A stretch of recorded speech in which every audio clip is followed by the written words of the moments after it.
Hello, good morning students. आज हम अपनी कक्षा 8 का हिस्ट्री का चैप्टर नंबर 7 बुनकर, लोहा बनाने वाले और फैक्ट्री मालक इनके बारे में अध्ययन करेंगे। तो अपने शुरुआत करते हैं। इस अध्याय में हम पढ़ेंगे क्या?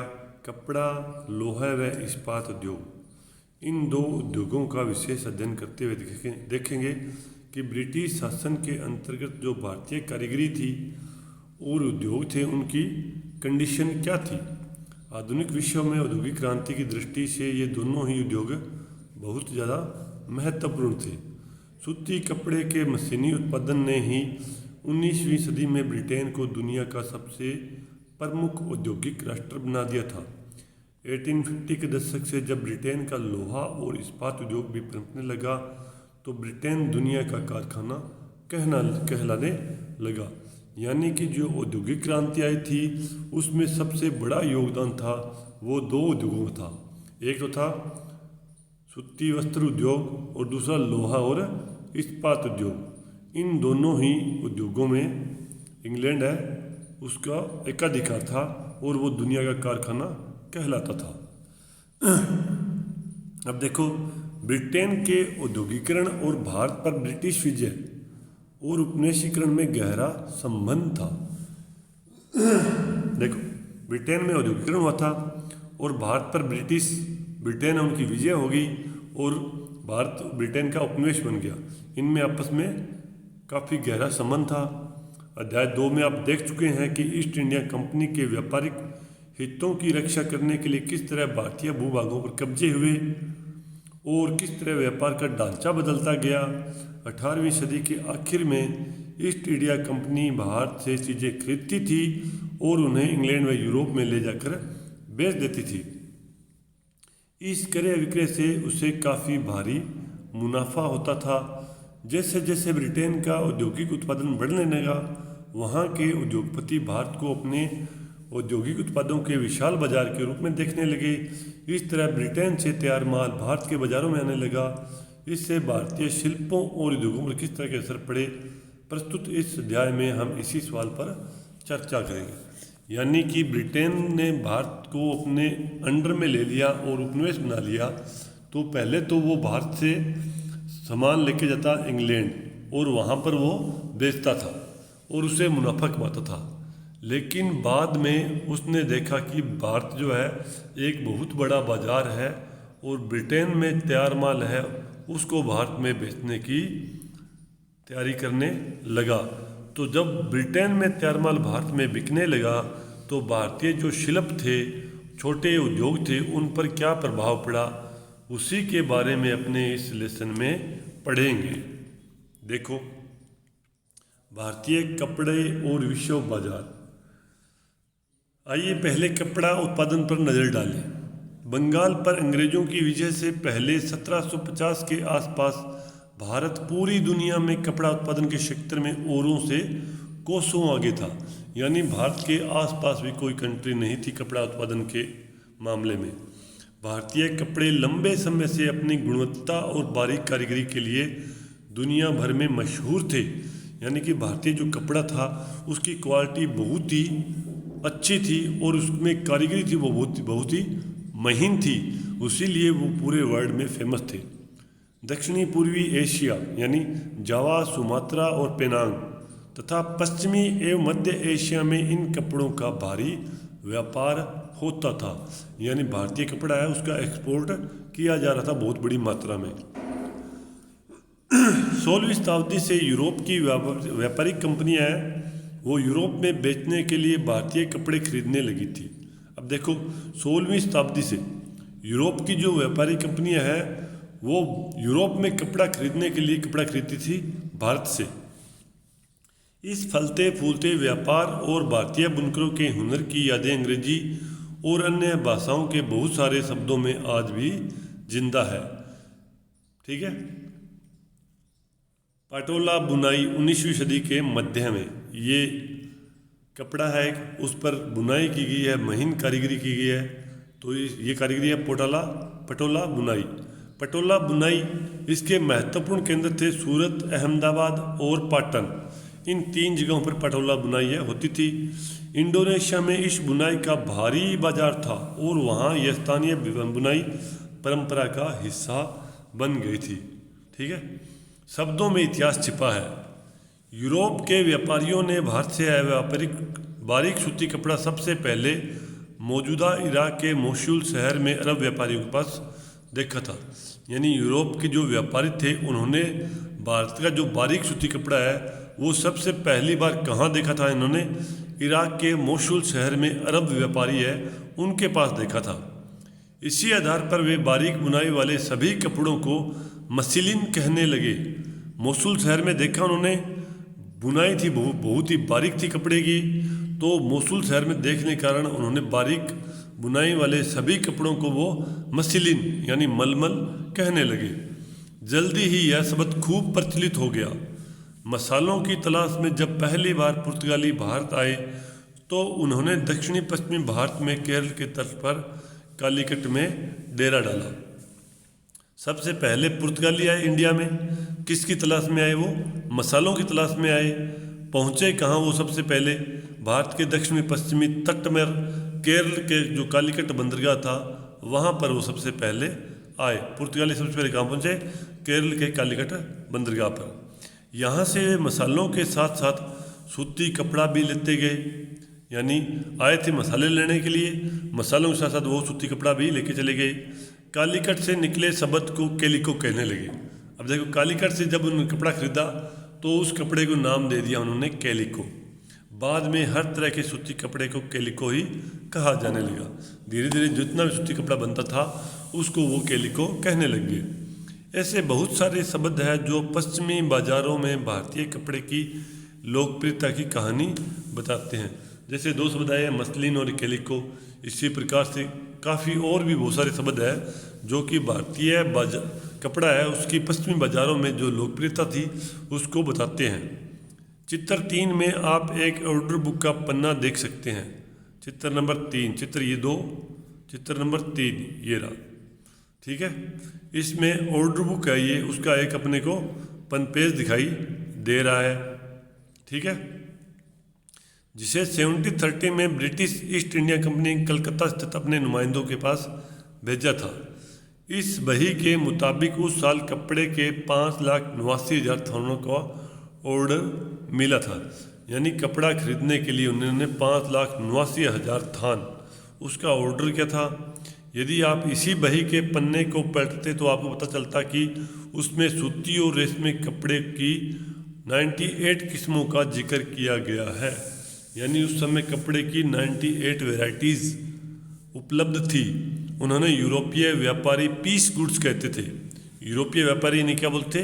पीस गुड्स, जो आमतौर पर 20 गज लंबा और 1 गज चौड़ा थान होता था। पीस गुड्स क्या था? 20 गज लंबा और 1 गज चौड़ा थान था, उसको पीस गुड्स कहते थे वो। चित्र 3, ईस्ट इंडिया कंपनी के ऑर्डर बही का एक पन्ना 1730 ये आ गया। अपने बात करी ली इसके बारे में। आइए अब इसी बही में दी गई विभिन्न किस्मों के नामों को देखें। ये बही है, इसी में कपड़े की जो किस्में हैं उनके भी नाम दिए गए हैं। थोक में जिन कपड़ों का ऑर्डर दिया जाता था उनमें छापेदार सूती कपड़े भी शामिल थे। अब वो थोक में ही कपड़ों ऑर्डर देते थे, भी अपने हमें इतने लाख थान चाहिए एक साथ में, तो उनमें सूती कपड़े भी शामिल थे। उन्हें ये व्यापारी सींट्स, कोसा या खस्सा और बडाना कहते थे। यानी जो सूती कपड़ा था, छापेदार सूती कपड़ा, उसके लिए शब्दों का यूज़ किया इन व्यापारियों ने, सिंट्ज, कोसा या बडाना। क्या आप जानते हैं कि अंग्रेजी का सिंट्स शब्द कहाँ से आया है? सिंट्स बोलते हैं अंग्रेजी में, ये शब्द निकला कहाँ से?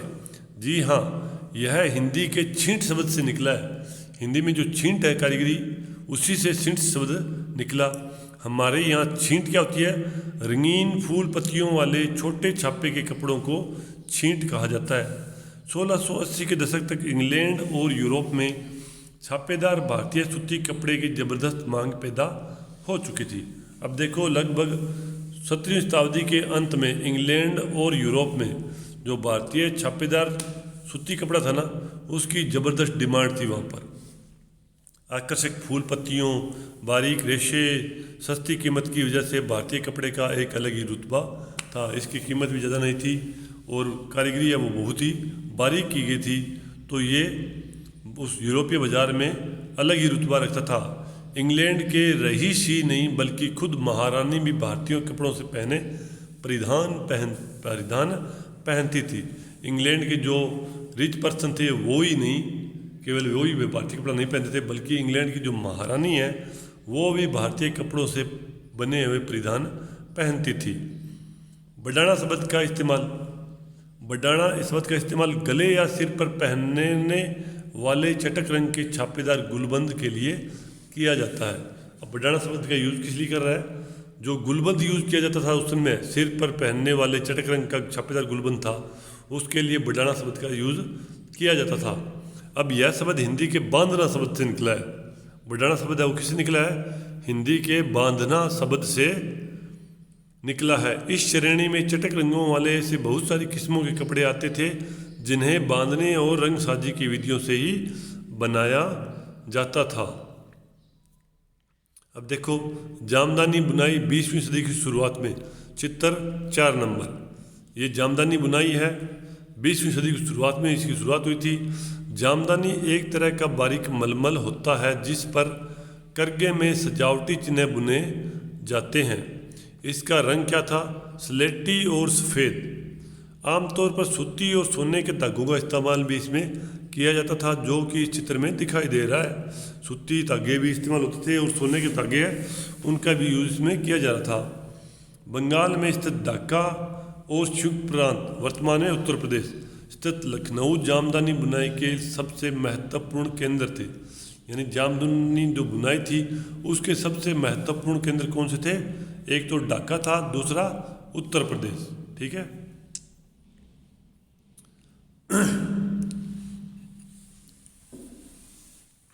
अब देखो, बहीम में कई दूसरी तरह के कपड़ों का भी जिक्र है जिनका नाम उनके जन्म स्थान के अनुसार लिखा गया है।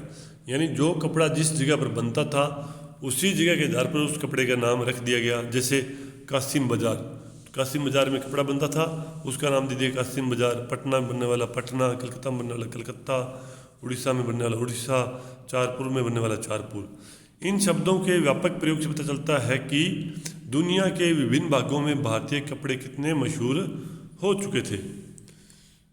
चित्र नंबर 5, मसूलीपट्टम, आंध्र प्रदेश में बारीक कपड़े पर छपाई छींट। ये है छींट 19वीं सदी के मध्य में ईरान यूरोप को निर्यात होने वाले छींट का यह बढ़िया उदाहरण है।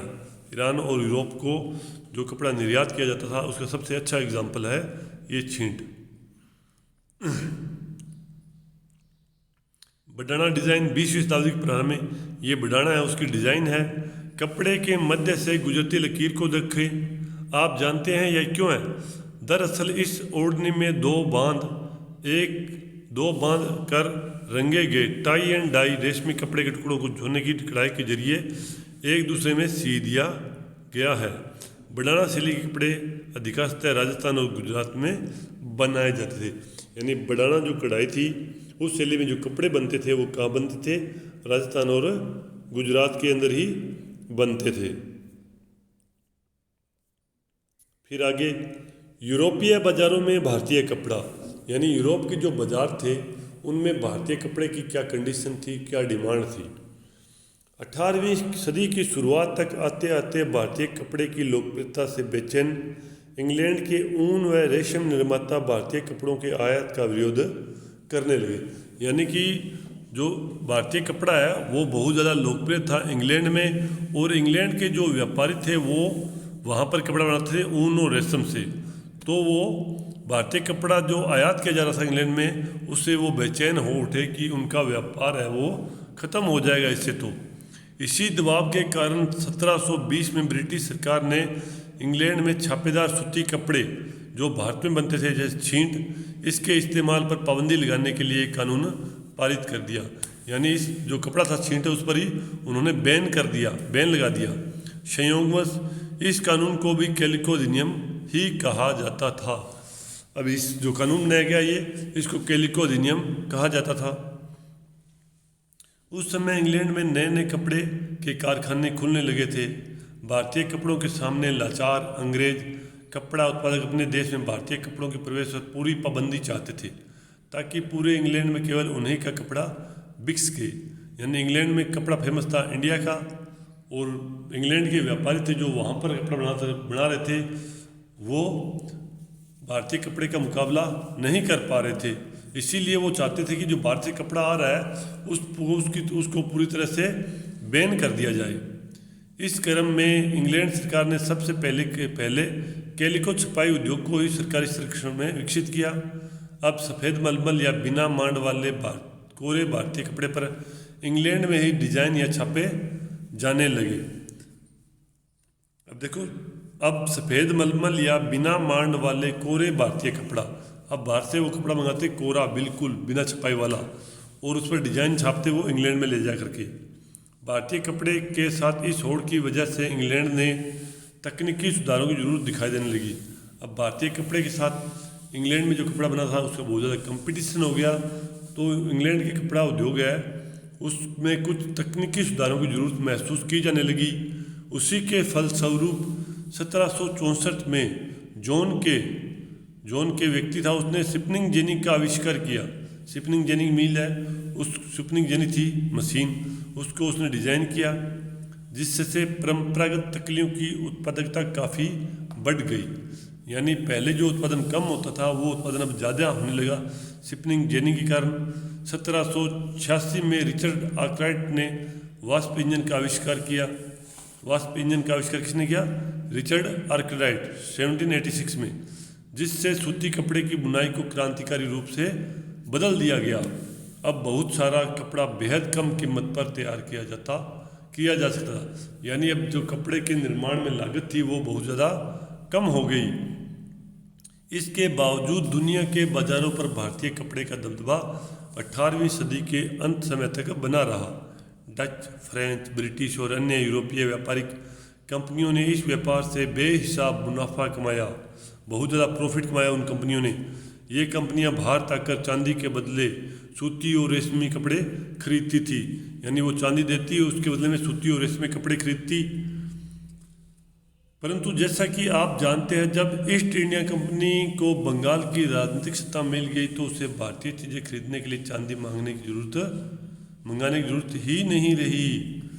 अध्याय 2 में अपने देख ही लिया था। इसके बाद तो ईस्ट इंडिया कंपनी भारत में ही किसानों और जमींदारों से राजस्व इकट्ठा करके उस पैसे से कपड़ा खरीदने लग गई थी। अब देखो, स्पिनिंग जेनी क्या है? एक ऐसी मशीन है जिससे एक कामगार एक साथ कई तकलियों पर काम कर सकता था।